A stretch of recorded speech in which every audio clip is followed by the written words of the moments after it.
Para la mayoría de la gente, nuestro hogar es como un santuario que mantiene a raya el mundo exterior. Para algunos, ciertos sonidos y visiones fantasmagóricas convierten sus seguros refugios en prisiones terroríficas. Creen que los fantasmas han hecho realidad una maldición para habitar sus hogares, obligándoles a enfrentarse al inquietante terror de lo inexplicable. Poseídos.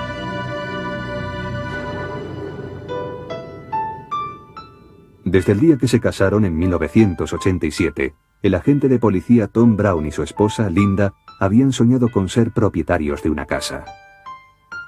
En 1996, los Brown y sus dos hijos se mudaron a una casa de ladrillo de 3 dormitorios en la plaza Twin Oaks de East Peoria, Illinois. Su sueño por fin se había hecho realidad, pero muy pronto se convertiría en una pesadilla. En su primera noche en la nueva casa, Tom y Linda estaban profundamente dormidos cuando desde el sótano les llegaron unos violentos ruidos. Sonaba como si alguien estuviese cambiando de sitio todo lo que guardábamos en el sótano. Me desperté y pensé que era imposible, así que bajé y lo escuché con total claridad. Alguien estaba moviendo cajas de un sitio a otro. Sonaba como si alguien estuviese enfadado, tirando cosas, pero todo estaba en su sitio. No se movía nada. Se oía el ruido, pero no se veía nada. Convencidos de que todo se debía al agotamiento de la mudanza, Tom y Linda olvidaron el incidente, hasta que a la noche siguiente volvieron a oír los terroríficos sonidos, esta vez aún más fuertes. Llamadas a las puertas, portazos, pisadas ahogadas por el suelo de linóleo de la cocina y justo enfrente de la habitación de Chelsea, su hijita de 3 años. Oí crujidos en el suelo, como si alguien caminase por la casa. No dejé de oír todos esos ruidos y estaba muy asustada. Volví a su cuarto, me senté en el borde de la cama y seguí sin ver a nadie, pero oía los ruidos. Era increíble, pero parecía que había alguien observándonos a Chelsea y a mí. Tom y Linda estaban empezando a creer que alguien los estaba observando, alguien a quien no podían ver. Luego, una noche, Tom vio algo que no podría olvidar jamás. En la sala había un gato bufando, como si se estuviera peleando con otro gato. Y también vi que una persona se metía en el cuarto de mi hijo. Fui corriendo a toda velocidad y no había nadie. No vi a nadie después de registrar el cuarto a fondo. Los Brown, que siempre habían sido escépticos respecto a los fantasmas, empezaron a sospechar que su nuevo hogar estaba encantado. Traté de ser racional, traté de averiguar qué estaba pasando, pero no encontré ninguna respuesta. Aterrorizada por los extraños sucesos, Linda estaba desesperada y deseaba mudarse de casa. Era nuestra primera casa, pero ya había tenido suficiente, así que le dije a Tom que nos mudaríamos en primavera, que no podía seguir escuchando cosas extrañas todo el rato, que casi me mataban de miedo. Tom, que seguía buscando una explicación, cruzó al otro lado de la calle para hablar con Shirley Beniak, cuyo hijo le había vendido la casa.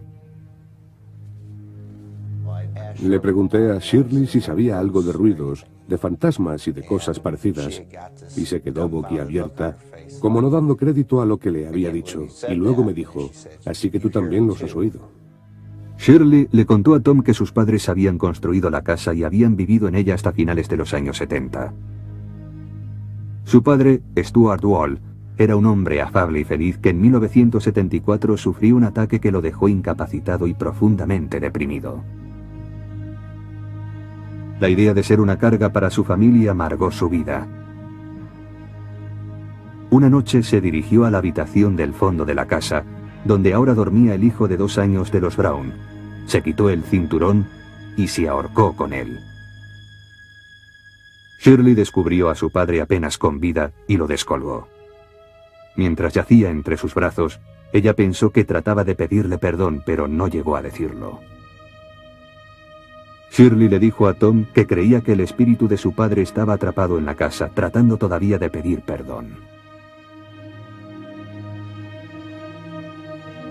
Esta historia por fin convenció a Tom de que su familia y él estaban viviendo con el espíritu de Stuart Wall.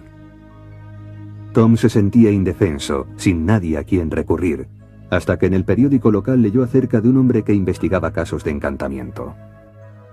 Rob Conover un antiguo investigador privado, se burlaba de los que creían en fantasmas hasta que una noche decidió demostrar que una supuesta casa embrujada no era en realidad más que un engaño.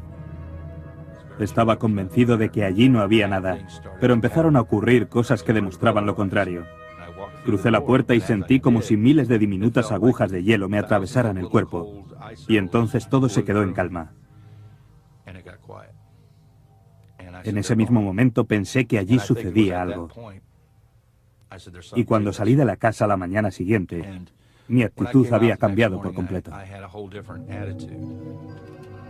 Esta experiencia convirtió a Conover en creyente, obligándole a cambiar su título profesional de investigador privado por el de investigador paranormal. A partir de entonces se dedicó por entero a la caza de fantasmas. Después de hablar con Tom acerca del supuesto espíritu de Stuart Wall, Conover accedió a investigar, aunque con reticencias. Muchas veces tengo que decirle a la gente que no se trata de un espíritu, que lo que está produciendo el ruido es un frigorífico averiado o el aire que circula a través de la chimenea en un momento determinado, produciendo un ruido que suena casi humano, como pasos o quejidos o gritos o cosas por el estilo. Sin embargo, el cazafantasmas declara que es capaz de decir cuándo un espíritu es real. Dice que es sensible a lo que él llama energías en las casas que albergan espíritus. Busca unos supuestos puntos fríos que dice que señalan la presencia de un espíritu. Cuando entro en una zona en la que hay un espíritu, me invade una sensación que resulta muy difícil de describir. La mejor forma de describirla es como una descarga eléctrica fría, sin ningún dolor, desde los dedos de los pies hasta la cabeza. Después de la primera entrevista con Tony y Linda, recorrí la casa y decididamente capté sensaciones. Conover sentía al fantasma en los mismos lugares en los que los Brown habían oído los ruidos. Estaba seguro de que Stuart Wall se había convertido en un espíritu atormentado que merodeaba por las habitaciones de la que había sido su casa y ahora era su purgatorio. Conover decidió ayudar al fantasma a encontrar la salida del mundo de los vivos para pasar al otro nivel.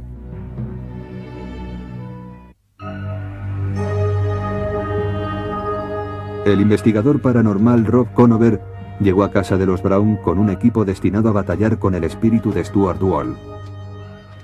20 años antes, Wall se había suicidado en el dormitorio del fondo de la casa. Conover creía que su espíritu atormentado vagaba ahora por la casa y confiaba en que podría convencer al atribulado espíritu para que atravesara la luz. Su forma de llamar al viaje de los fantasmas desde este al otro mundo. Cuando fallecemos todos nos enfrentamos a la luz. Pero si nos quedamos a este lado y no atravesamos la luz, el motivo es que estamos unidos a una persona, a un lugar o a un objeto de este lado que pensamos que debemos proteger o acompañar. Conover y su ayudante empezaron a recorrer la casa buscando la presencia de Stuart. Tom Brown, el propietario de la casa, y Shirley Beniak, hija de Stuart, le siguieron a poca distancia. Sentí la presencia de Stuart. Estos calcetines empezaron a moverse por su cuenta, adelante y atrás, y dije en voz alta: Stuart, tienes toda mi atención. ¿Entro en la casa o bajo al sótano? Y en ese momento se produjo un fuerte ruido abajo, así que bajamos al sótano, y su presencia se percibía allí con mucha fuerza. Enfocaron una cámara de vídeo, encendieron varias velas y apagaron las luces. Con una Biblia en la mano, Rob llamó al espíritu pidiéndole que se mostrase ante Tom y Shirley. Stuart, sé que estás aquí abajo. Le expliqué a Stuart que Dios es misericordioso, que él había sido una buena persona durante toda su vida, que había ayudado a muchísima gente, que yo creía que Dios tenía un lugar para él al otro lado y que le estaba esperando. Después de más de una hora, el supuesto fantasma aún no había respondido a Conover, pero el investigador estaba seguro de la presencia del espíritu. Podía ver el ectoplasma de Stuart. El ectoplasma es la energía que va por delante de un espíritu y le ayuda a moverse a través del aire. Está formado por electricidad y energía, y yo pude verlo. Una vez más rogó al espíritu que apareciera, ahora preocupado de que pudiera ignorar su petición.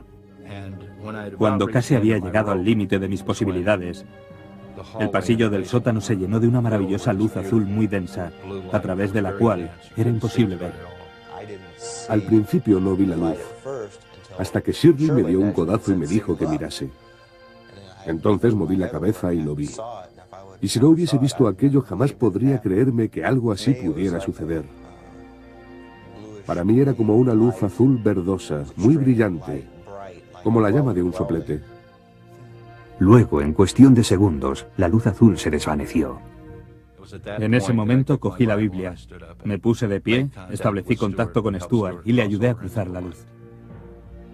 Daba la sensación de que en la casa había 150 invitados, que estábamos apretujados y que no cabía nadie más, y de pronto fue como si todo el mundo se hubiese marchado y hubiese apagado las luces. Era una sensación de un gran vacío, como si ya no hubiera nadie más allí y te hubieras quedado solo. Conover dice que en aquel momento el fantasma de Stuart Wall abandonó la casa para siempre.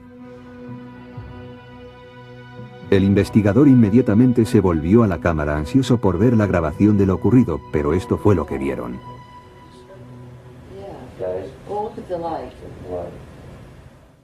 Tom, como buen policía, me pidió ver la cinta, convencido de que aparecerían las luces. Así que pusimos la cinta y se oían nuestras conversaciones, pero no se veía ninguna luz. Shirley preguntó por qué, y yo le dije que se debía a que nosotros éramos los únicos que debían ver esa luz. Desde aquella noche, la calma ha vuelto a la casa de la plaza Twin Oaks. Los misteriosos sonidos y las terroríficas visiones han desaparecido.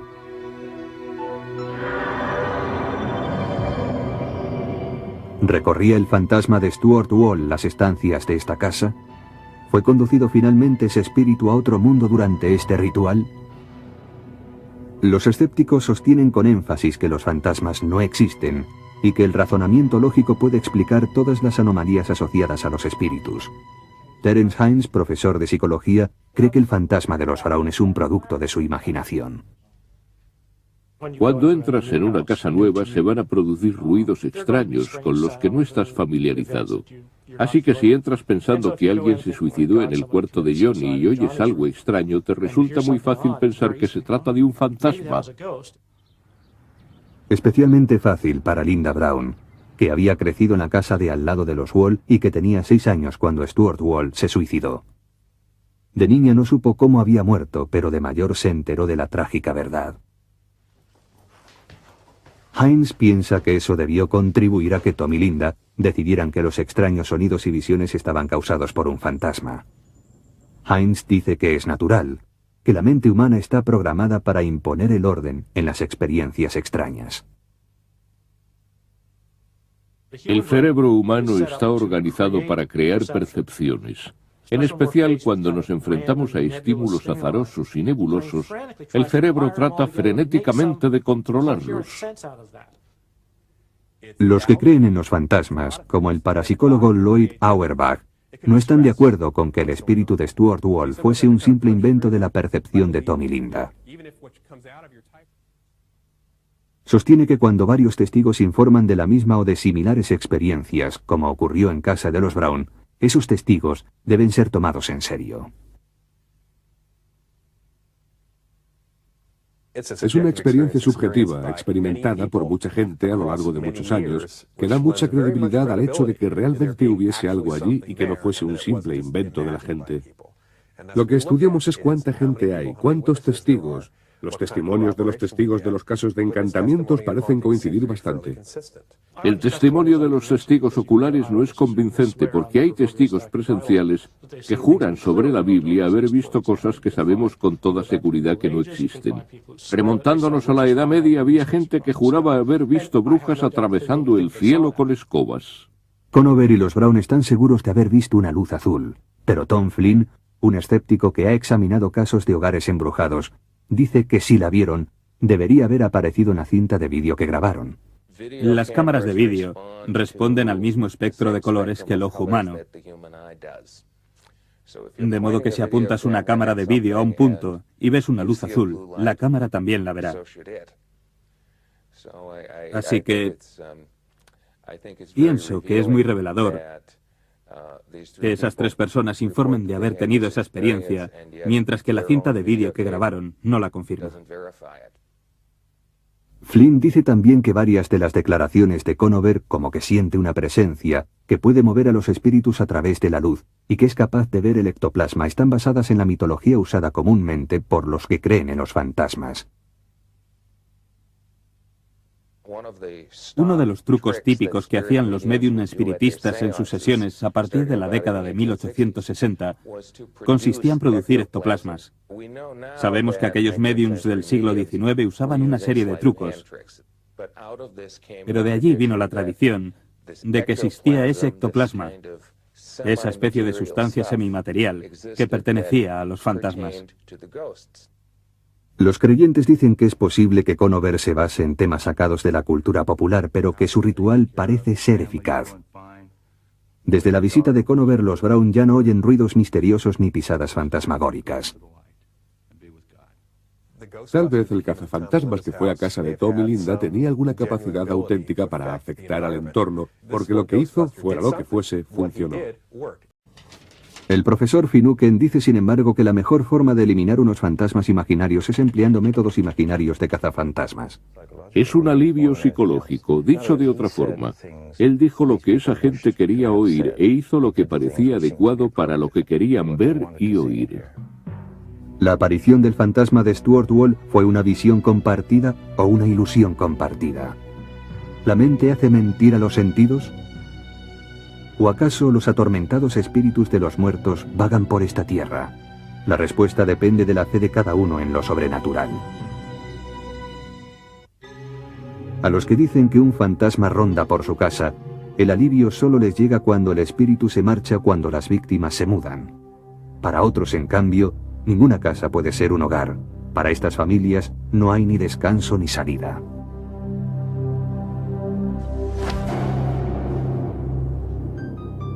Un doloroso divorcio en 1968 dejó a Beth abandonada con una hija pequeña y muy poco dinero. Estaba reconstruyendo su vida pocos años después cuando conoció a Bob Batchel. Se enamoraron, se casaron y Bob adoptó la hija de Beth, Leah. En 1971, cuando los Batchel se mudaron a esta casa de New Brunswick, en Nueva Jersey, la recién inaugurada felicidad de la joven familia sería muy fugaz. En la casa empezaron a ocurrir sucesos extraños. Al principio, Bob y Beth no se tomaron en serio las extrañas actividades, como lámparas que se balanceaban, puertas que se abrían y se cerraban u objetos que aparecían en lugares indebidos. Luego se vieron obligados a hacer frente al terror atrapado en las paredes de su nuevo hogar. El penetrante aroma de flores en descomposición flotaba por las habitaciones. La temperatura subía a niveles asfixiantes sin motivo aparente y empezaron a presenciar visiones asombrosas. Cuchillos, tenedores y biberones cruzaban el aire como flechas, haciéndoles temer por sus vidas. Me sentía muy asustada, muy insegura. No sabía lo que iba a ocurrir a continuación. Y eso de no saber si el suelo o la alfombra se va a mover bajo tus pies es una sensación que te corroe por dentro. Nunca sabías qué esperar. Siempre estabas alerta y el nivel de tensión era altísimo. Los terribles sucesos fueron a más. Los Batchel declararon haber sido atacados por pequeños objetos lanzados a través de la casa por unas fuerzas invisibles. Invité a comer a unos amigos. Y de repente el tapón de la bañera cayó entre dos de las personas sentadas en la mesa, como si lo hubiera lanzado alguien. Los objetos voladores se hicieron cada vez más peligrosos. Una noche, Bob y Beth se quedaron paralizados de miedo cuando vieron caer del techo un cigarrillo encendido. No sabíamos qué hacer, porque no sabíamos si alargar la mano y cogerlo, si lo estaba sujetando alguien a quien no veíamos, o si al caer al suelo provocaría un incendio. No sabíamos qué hacer. La enorme tensión de los incidentes de este tipo obligó a Beth, que nunca había creído en los fantasmas, a enfrentarse a lo que tenía todas las trazas de ser un encantamiento. La noticia del fantasma de los Batchel corrió de boca en boca y un grupo de espiritistas interesado en actividades paranormales solicitó hacer una sesión en la casa. Bob y Beth, sin otra posible alternativa, accedieron. Sentíamos que nos estábamos ahogando en un mar de fenómenos que no podíamos explicar. Nunca nos había ocurrido algo así antes, no sabíamos nada y necesitábamos ayuda. El grupo se reunió con Beth y Bob alrededor de la mesa del comedor. Cerraron los ojos y se dieron la mano. Cuando la medium convocó a los espíritus, el fantasma empezó a hablar a través de ella. Beth grabó en secreto la sesión. Can you tell us your name? It's my land. And you get out. Well, if we could investigate to see if it is your land, maybe we would get out, but you have to help us and tell us what your name is. My name is George Baxter. George Baxter? This land belonged to me. I bought it in the year 1872. Now you look that up, mister. We will, George. Al día siguiente, Beth fue a la biblioteca de New Brunswick para investigar la historia de la casa. Descubrió que George Baxter había comprado la tierra en 1872. Beth se quedó muy sorprendida, pero Bob seguía siendo escéptico. Hasta unas cuantas semanas más tarde, cuando encontraron amenazas escritas con lápiz de labios y rotulador en las paredes y los espejos. Ahora Bob estaba seguro de que la casa estaba hechizada.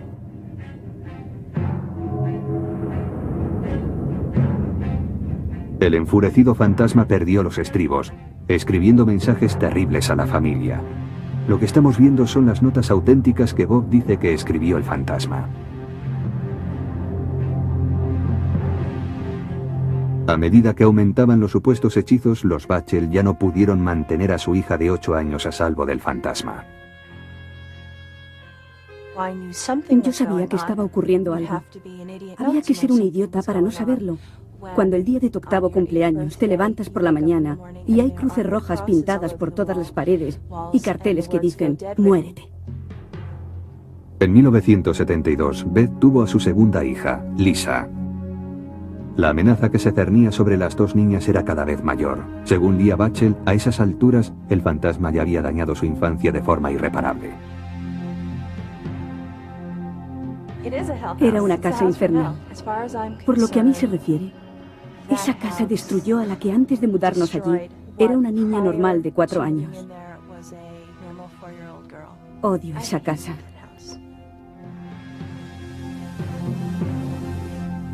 Beth también llegó a odiar la casa. Sabía que sus hijas estaban aterrorizadas y sentía que no tenía posibilidades de protegerlas. Cuando alguien toca a mis hijas, ahí está el límite. Y eso fue lo que ocurrió, que se produjeron una serie de incidentes, 2 en particular, que estaban muy dirigidos contra nuestras hijas y pensamos que teníamos que marcharnos. Decididos a dejar de luchar contra su fantasma, los Bachel embalaron todas sus cosas y se marcharon, seguros de que dejaban atrás al violento espíritu.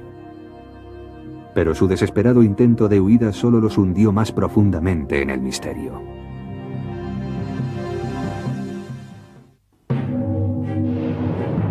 Bob y Beth Bachel, junto con sus 2 hijas, huyeron de su casa de New Brunswick, Nueva Jersey, creyendo que escapaban del terror del fantasma que los había atormentado. Durante 4 años, los Bachel vivieron en esta casa donde fueron hostigados casi a diario por amenazas fantasmales. Ahora buscaban una morada más pacífica. Los Bachel se mudaron a un apartamento de Clinton, Nueva Jersey. El insistente fantasma los siguió y se volvió aún más hostil. Los Bachel sostienen que una fuerza invisible empujó a Beth, Bob y Leah y los hizo caer por las escaleras. Volvieron a mudarse. Esta vez se trasladaron más lejos, a Flemington, Nueva Jersey. Apenas habían terminado de deshacer las maletas cuando una mañana, ante el horror de Beth, encontró un cuchillo de cocina clavado en el marco de la puerta. Entonces supo que no habían conseguido escapar del malvado espíritu. Una vez más nos mudamos de casa con la esperanza de que se hubiesen acabado los fenómenos, que los hubiésemos dejado atrás y que pudiésemos volver a tratar de ser una familia normal. De 1971 a 1985, Bob y Beth se mudaron 11 veces y sus vidas fueron cualquier cosa menos normales. Perdimos muchos amigos porque no podíamos explicar nada y todo el mundo buscaba una explicación. Todo el mundo nos echaba la culpa a nosotros, puesto que si nos ocurría a nosotros, la culpa era nuestra. Sin nadie a quien recurrir, unieron sus fuerzas para combatir a sus propios demonios. Construyeron su última casa desde los cimientos en Lake Ariel, Pensilvania, con la esperanza de que de esa forma por fin expulsarían al fantasma, pero no lo consiguieron. El primer fin de semana después de trasladarse a la nueva casa, un fantasma dejó a los Bachel un horripilante mensaje de bienvenida.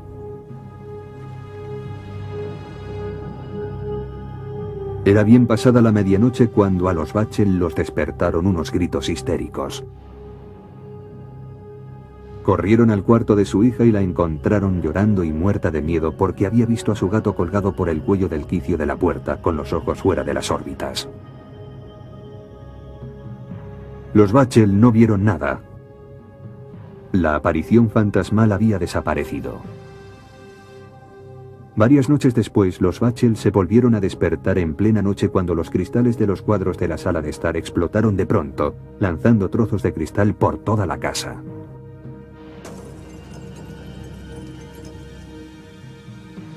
Es realmente difícil describir cómo te sientes cuando están en mitad de un torbellino, pero hemos dejado de preguntarnos los motivos porque estamos demasiado ocupados enfrentándonos a lo que sucede y viviendo con ello.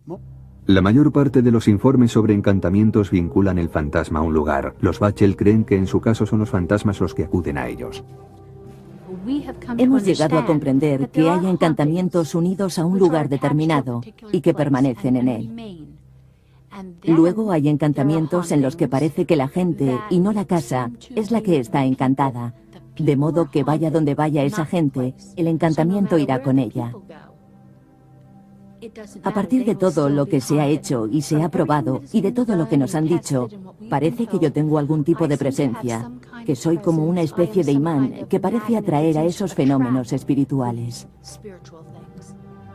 Los Bachel, agotados física y emocionalmente, dicen que ya no pueden seguir tratando de huir del fantasma. Permanecen en su casa de Lake Ariel, resignados a sus encantamientos e inquietos respecto a lo que puede deparar el futuro.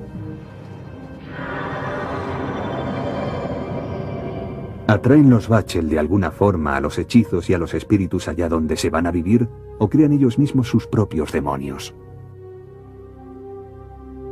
Para los científicos como el físico Leon Lederman, galardonado con el premio Nobel, la respuesta es sencilla. Yo simplemente diría que no existen las casas encantadas. Hay gente crédula o bien gente deshonesta que se lo inventa todo. En la ciencia no caben los fantasmas. El psicólogo Karl Sloterdijk sí ha encontrado un lugar donde caben los fantasmas. Investigó las historias de los Bachel, apoyó las declaraciones de la familia y escribió con Beth Bachel un libro acerca de sus experiencias. Me hice creyente bastante deprisa. Recorrías la casa y podías sentirlo en diferentes habitaciones. En una incluso era difícil respirar. Las grabaciones realizadas en esa habitación eran más débiles que en el resto de la casa. En otros lugares podías sentir cosas en el aire. Sloterdijk cree que los Bachel encontraron fantasmas en cada una de sus casas porque los espíritus se sentían atraídos por ciertas cualidades de Beth Bachel. Un investigador dijo que tal vez era una medium no desarrollada del todo. Otra gente se ha referido a ella como un imán cuya calidez y cariño por la gente se extiende hasta el otro mundo. Y que las almas perdidas que aún no han hecho la travesía la consideran como una presencia cálida y reconfortante para estar cerca de ella. Lederman señala que nada de eso es científicamente verificable. Los métodos científicos exigen mucho más que impresiones y sensaciones para dar por válida una afirmación de este tipo. Para afirmar que veo algo, tengo que demostrarlo. Es la tarea del dueño del lugar encantado o del autor del libro. En 400 años de innumerables reclamaciones, nadie ha conseguido jamás convencer a la comunidad científica. El parapsicólogo Lloyd Auerbach encuentra pruebas en los informes de los Bachel de objetos flotando y moviéndose a través del aire. Dice que cuando algunas personas están sometidas a tensiones, su energía puede hacer levitar los objetos. Es un fenómeno conocido como psicoquinesis. En parapsicología, la psicoquinesis es la capacidad de la mente para afectar de forma directa a la materia o a la energía para mover cosas. Normalmente se trata de una persona viva cuya mente subconsciente está transmitiendo energía o reaccionando a la tensión y usa la psicoquinesis, la capacidad de la mente sobre la materia para mover esos objetos. No se han encontrado pruebas sobre la existencia de la psicoquinesis. Los testigos oculares que dicen haber visto cómo un objeto se movía son poco dignos de confianza. Muchos científicos piensan que la psicología ofrece la mejor explicación para lo sucedido en las casas de los Bachel. El psicólogo y profesor retirado Robert Baker dice que en más de 50 años investigando supuestos casos de encantamiento solo ha encontrado fantasmas en un lugar. En la mente humana. Es un invento de la mente humana, que ha inventado los fantasmas porque los fantasmas proporcionan una gran satisfacción psicológica a la gente que cree en ellos. Llenan un hueco, un vacío de sus vidas. Finucane sugiere que a vez podría resultarle más fácil enfrentarse a fantasmas imaginarios que hacer frente a asuntos reales. Los fantasmas pueden ser utilizados por ciertos miembros de la familia con fines propios, como un método de autodefensa psicológica, por ejemplo, cuando las cosas les van mal a los restantes miembros de la familia. Tal vez sea una manera de conseguir cierto grado de seguridad frente a los demás. En el caso de la señora Bachel, tal vez fuese la forma de resolver algunos de sus problemas en el seno de su familia. ¿Acaso los más de 20 años de supuestos encantamientos en el hogar de la familia Bachel son obra de unos espíritus activos o quizás de una imaginación hiperactiva? Los escépticos y los científicos señalan la falta de pruebas concluyentes para apoyar las afirmaciones de los Bachel. Los creyentes toman nota de las visiones de los sucesos fantasmagóricos y de los cuchillos que se clavaron en los marcos de las puertas, y ven en todo ello la huella de los misterios sin explicación.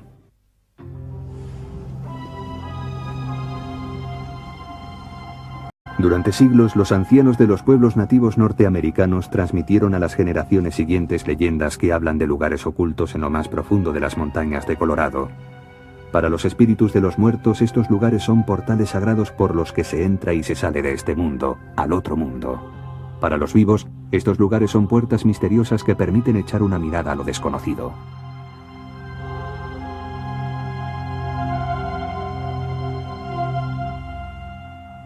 Steve Lee, un camionero de Dallas, viajaba por una nueva ruta de reparto a través de las montañas de Colorado.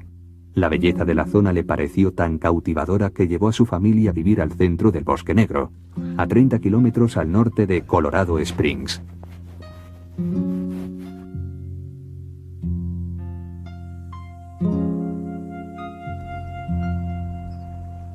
Compró una cabaña de troncos situada en medio de un terreno de 2,5 hectáreas y sus hijos pronto se acostumbraron a vagar por el bosque, que les daba una sensación de libertad y de aventura. Steve sacó muchas fotos a sus hijos para enviárselas a sus amigos y a sus familiares de Dallas. Desde el principio vio que en las fotografías aparecían unas luces extrañas. Me fijé en unos rayos anaranjados que seguían a mi hijo menor, y a mi hijo mayor le seguía un resplandor verdoso de un lado a otro. Poco después, en las fotos, empezaron a aparecer cosas que no debían estar allí, como perros o caras. Al principio, Steve no hizo caso de las fotos pensando que le pasaba algo a la película, pero las misteriosas luces y la niebla fantasmagórica siguieron apareciendo en sus fotos. Steve se obsesionó con las fotos y cada nuevo rollo de película le traía algún descubrimiento todavía más terrorífico. Algunas partes de la casa eran más activas que otras. Cuando Steve fotografió el espejo de encima de su cómoda, se sintió aterrorizado por los reflejos que le devolvían su propia mirada. En mi espejo aparecían caras de diferentes personas, no pertenecían a la misma persona. En el espejo aparecía una cara que luego se desvanecía, y luego aparecía otra cara que también se desvanecía. Steve se negaba a creer que tenía fantasmas. Instaló cámaras de seguridad alrededor de la casa esperando encontrar pruebas de que las luces y la niebla eran de origen humano. Las cámaras no captaron nada fuera de lo normal, pero a Steve le siguieron acosando unas imágenes que no podía entender. Decidió ponerse en contacto con Bill Gibbons, un especialista en electrónica e investigador amateur de los fenómenos paranormales. Gibbons trajo su propia cámara de vídeo. Por la noche la instaló en el exterior de la casa en el bosque. Esta es la cinta que se grabó aquella noche que mostró una misteriosa serie de luces.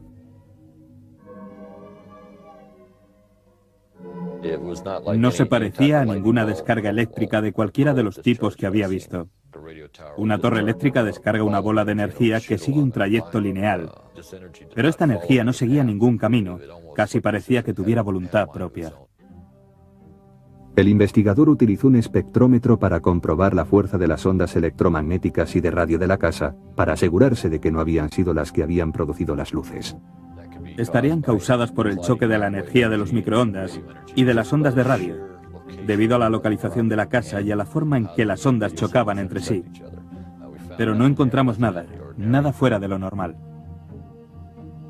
El investigador utilizó a continuación una brújula para buscar alteraciones magnéticas. En una de las esquinas más alejadas de la casa, Gibbons descubrió que la brújula a veces giraba de forma incontrolada, incapaz de fijarse en una posición. Gibbons había trabajado con energías de todo tipo, pero esta energía hacía que se sintiera muy confuso. Por fin aceptó la idea de que la casa de Steve Lee estaba encantada. La cantidad de energía aparentemente aleatoria y el número de rostros que aparecían en el espejo le hicieron preguntarse si la cabaña de troncos no estaría construida encima de un pasadizo espiritual de este mundo al otro mundo, sobre un portal de las famosas leyendas de los indios Hopi. Los indios norteamericanos tienen profecías que hablan de vientos y de arcoíris, de unos portales a través de los que se puede emprender un viaje. Esos portales son como una especie de senderos y de caminos por los que viajan los espíritus. Steve Lee seguía negándose a creer que su casa pudiera estar embrujada, pero la leyenda del portal le intrigó. Se puso en contacto con Dennis Hauck, un investigador de casas encantadas que conocía la existencia de los portales.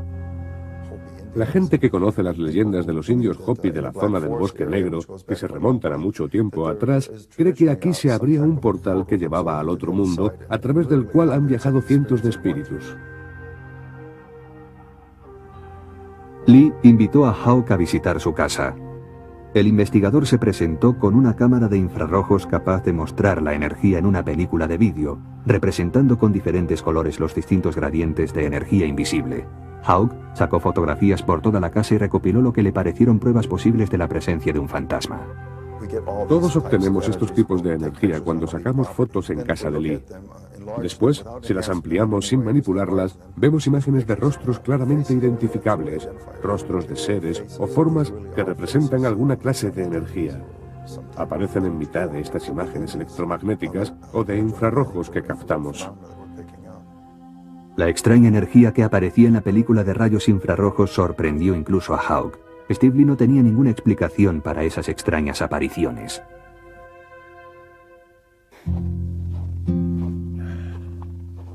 La familia Lee sigue viviendo en su cabaña del bosque, y dicen que en sus fotos siguen apareciendo las misteriosas luces y los extraños rostros, rastros de espíritus que van y vienen de este mundo al otro mundo.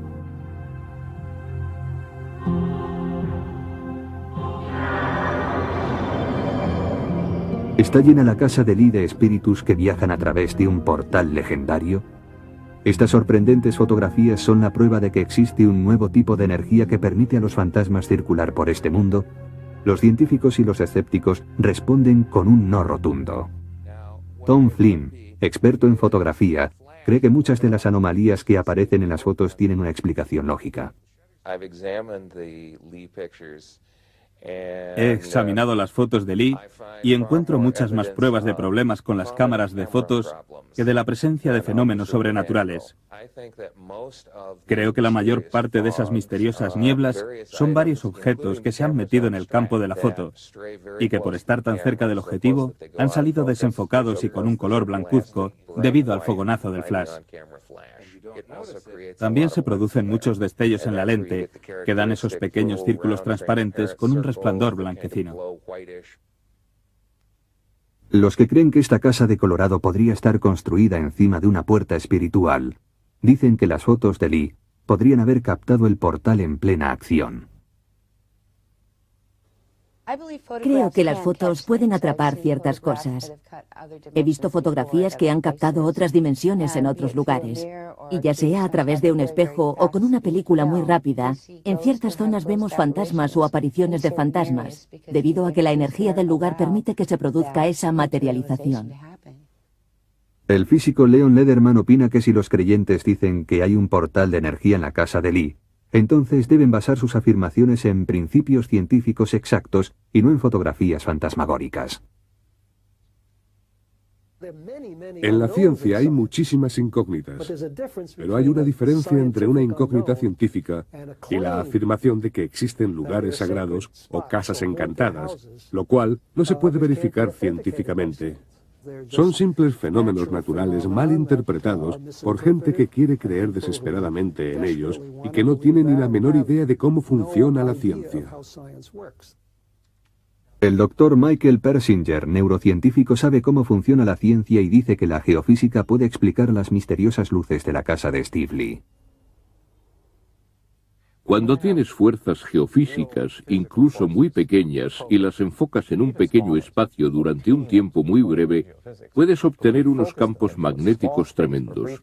Cuando eso ocurre, puedes generar fluorescencias y destellos luminosos muy parecidos a las descargas electrostáticas, que si están por encima del umbral lumínico, se pueden fotografiar igual que cualquier otro tipo de fenómeno electrostático. Persinger dice que estas extrañas anomalías en el campo electromagnético natural de la Tierra se encuentran en muchos lugares supuestamente encantados y que a veces se cruzan con las ondas cerebrales de la gente que vive en ellos, produciendo sensaciones parecidas al encantamiento.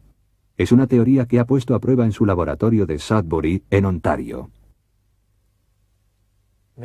Muchas de las pautas de los campos generados en las zonas encantadas que hemos estudiado tienen una disposición errática muy complicada, muy breve y muy fugaz. Si esas fuerzas estimulan el cerebro, se podría tener la sensación de una presencia, del sonido de pisadas o movimientos e incluso de voces, y la sensación omnipresente de que hay algo observando. Todos estos síntomas son reflejo de los acontecimientos descritos por los Brown en el apogeo del supuesto encantamiento de su casa. Esto podría explicar también por qué Beth Bachel es incapaz de huir de los fantasmas que la han perseguido desde hace más de 20 años. Algunas personas muy creativas son más sensibles a estas misteriosas fuerzas geofísicas que otras, un hecho que para muchos justifica su pretensión de haber tenido varios encuentros fantasmagóricos. Aunque la gente sea sensible a lo sobrenatural, eso no significa que esté loca. Me sorprende la cantidad de gente salida de quién sabe dónde que ha venido a hablarme de una luz que ha visto en una habitación oscura, o de un pariente fallecido que ha vuelto a visitarles. De modo que es un fenómeno mucho más común de lo que pensamos. Pero la gente duda mucho antes de hablar del asunto, por las implicaciones de que pueda haber alguna clase de psicopatología asociada. Algunos escépticos creen que la fe en los fantasmas persiste incluso ante el escepticismo de los científicos debido a que representa una creencia cultural muy arraigada. En un sentido, los fantasmas están dentro de la cabeza de la gente, pero en otro sentido, cultural y socialmente, existen para esa gente y desde luego para muchas otras personas de la sociedad. Son una elaboración humana. Los creyentes se oponen a la idea de que los encuentros con los espíritus son creaciones de la mente humana. Insisten en cambio en que los encantamientos merecen respeto debido a que los espíritus inquietos son reales. Cuando te encuentras cara a cara con ello, tienes que tratarlo como una realidad, porque cuando estás frente a algo, estás frente a una realidad.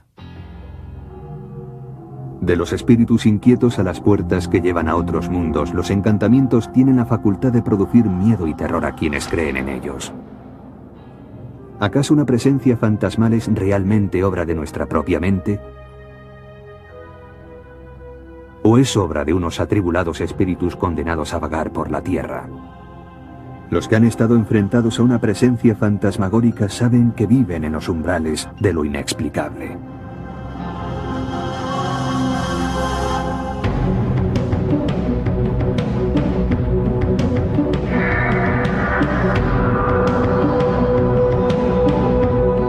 En calma. En ese mismo momento pensé que allí sucedía algo. Y cuando salí de la casa la mañana siguiente, mi actitud había cambiado por completo. Esta experiencia convirtió a Conover en creyente, obligándole a cambiar su título profesional de investigador privado por el de investigador paranormal. A partir de entonces se dedicó por entero a la caza de fantasmas. Después de hablar con Tom acerca del supuesto espíritu de Stuart Wall, Conover accedió a investigar, aunque con reticencias. Muchas veces tengo que decirle a la gente que no se trata de un espíritu, que lo que está produciendo el ruido es un frigorífico averiado o el aire que circula a través de la chimenea en un momento determinado, produciendo un ruido que suena casi humano, como pasos o quejidos o gritos o cosas por el estilo. Sin embargo, el cazafantasmas declara que es capaz de decir cuándo un espíritu es real. Dice que es sensible a lo que él llama energías en las casas que albergan espíritus. Busca unos supuestos puntos fríos que dice que señalan la presencia de un espíritu. Cuando entro en una zona en la que hay un espíritu, me invade una sensación que resulta muy difícil. Después de registrar el cuarto a fondo.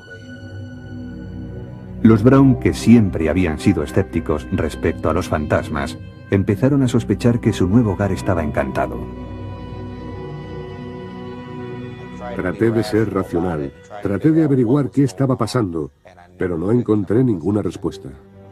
Aterrorizada por los extraños sucesos, Linda estaba desesperada y deseaba mudarse de casa. Era nuestra primera casa, pero ya había tenido suficiente, así que le dije a Tom que nos mudaríamos en primavera, que no podía seguir escuchando cosas extrañas todo el rato, que casi me mataban de miedo. Tom, que seguía buscando una explicación, cruzó al otro lado de la calle para hablar con Shirley Beniak, cuyo hijo le había vendido la casa. Le pregunté a Shirley si sabía algo de ruidos, de fantasmas y de cosas parecidas, y se quedó boquiabierta, como no dando crédito a lo que le había dicho, y luego me dijo, así que tú también los has oído. Shirley le contó a Tom que sus padres habían construido la casa y habían vivido en ella hasta finales de los años 70. Su padre, Stuart Wall, era un hombre afable y feliz que en 1974 sufrió un ataque que lo dejó incapacitado y profundamente deprimido. Tirando cosas, pero todo estaba en su sitio, no se movía nada, se oía el ruido pero no se veía nada. Convencidos de que todo se debía al agotamiento de la mudanza, Tom y Linda olvidaron el incidente, hasta que a la noche siguiente volvieron a oír los terroríficos sonidos, esta vez aún más fuertes. Llamadas a las puertas, portazos, pisadas ahogadas por el suelo de linóleo de la cocina y justo enfrente de la habitación de Chelsea, su hijita de 3 años. Oí crujidos en el suelo, como si alguien caminase por la casa. No dejé de oír todos esos ruidos y estaba muy asustada. Volví a su cuarto, me senté en el borde de la cama y seguí sin ver a nadie, pero oía los ruidos. Era increíble, pero parecía que había alguien observándonos a Chelsea y a mí. Tom y Linda estaban empezando a creer que alguien los estaba observando, alguien a quien no podían ver. Luego, una noche, Tom vio algo que no podría olvidar jamás. En la sala había un gato bufando, como si se estuviera peleando con otro gato. Y también vi que una persona se metía en el cuarto de mi hijo. Fui corriendo a toda velocidad y no había nadie. No vi a nadie. La idea de ser una carga para su familia amargó su vida. Una noche se dirigió a la habitación del fondo de la casa, donde ahora dormía el hijo de 2 años de los Brown. Se quitó el cinturón y se ahorcó con él. Shirley descubrió a su padre apenas con vida y lo descolgó. Mientras yacía entre sus brazos, ella pensó que trataba de pedirle perdón, pero no llegó a decirlo. Shirley le dijo a Tom que creía que el espíritu de su padre estaba atrapado en la casa, tratando todavía de pedir perdón. Esta historia por fin convenció a Tom de que su familia y él estaban viviendo con el espíritu de Stuart Wall. Tom se sentía indefenso, sin nadie a quien recurrir, hasta que en el periódico local leyó acerca de un hombre que investigaba casos de encantamiento. Rob Conover, un antiguo investigador privado, se burlaba de los que creían en fantasmas hasta que una noche decidió demostrar que una supuesta casa embrujada no era en realidad más que un engaño. Estaba convencido de que allí no había nada, pero empezaron a ocurrir cosas que demostraban lo contrario. Crucé la puerta y sentí como si miles de diminutas agujas de hielo me atravesaran el cuerpo. Y entonces todo se quedó. Para la mayoría de la gente, nuestro hogar es como un santuario que mantiene a raya el mundo exterior. Para algunos, ciertos sonidos y visiones fantasmagóricas convierten sus seguros refugios en prisiones terroríficas. Creen que los fantasmas han hecho realidad una maldición para habitar sus hogares, obligándoles a enfrentarse al inquietante terror de lo inexplicable. Poseídos.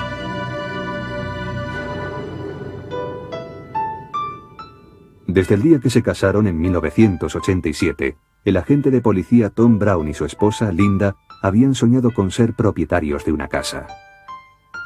En 1996, los Brown y sus dos hijos se mudaron a una casa de ladrillo de 3 dormitorios en la plaza Twin Oaks de East Peoria, Illinois. Su sueño por fin se había hecho realidad, pero muy pronto se convertiría en una pesadilla. En su primera noche en la nueva casa, Tom y Linda estaban profundamente dormidos cuando desde el sótano les llegaron unos violentos ruidos. Sonaba como si alguien estuviese cambiando de sitio todo lo que guardábamos en el sótano. Me desperté y pensé que era imposible, así que bajé y lo escuché con total claridad. Alguien estaba moviendo cajas de un sitio a otro. Sonaba como si alguien estuviese enfadado.